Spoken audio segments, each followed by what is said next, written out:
System 2 is the one that's at the south dock entrance down here. Look like two great big huge arbors. All right.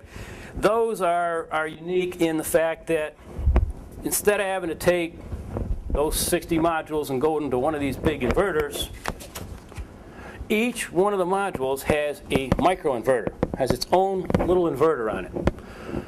So instead of needing a great big cable like you saw upstairs to move our DC power, now we're using AC power. We can use nice little connectors because we're changing it to AC right at the unit.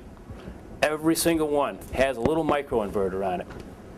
When you go out there and you stand under it, you'll look up there, you'll see 60 of these little, they're only about this big, and each one of them is tied together. We tie 15 of them together, run that down to a breaker. Tie another 15, run it down to a breaker, and then that is exported right into room, I think it's 105 down there, back into the grid.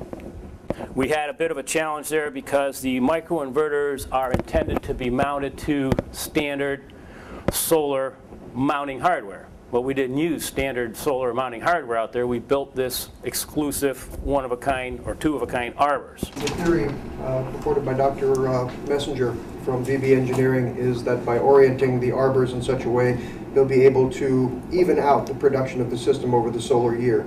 Typically, the solar production of a system will peak, obviously, in June and July of a system. June, July, August, that type of area. Depends on the area you're in.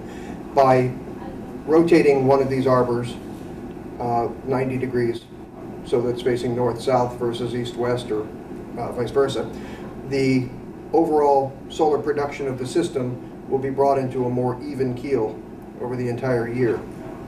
The peak in summer won't be as high, but the drops in the shoulders in the winter periods will not be as low either. So that's the idea, is to make the system more consistent. It's basically an experimental system, and it's designed to do a test of this theory. This is obviously the north-south arrangement for the arrays, and that's the east-west to take a look at the different energy production. Both the same size, right? Correct. You're exactly. It'll be interesting to compare the two outputs.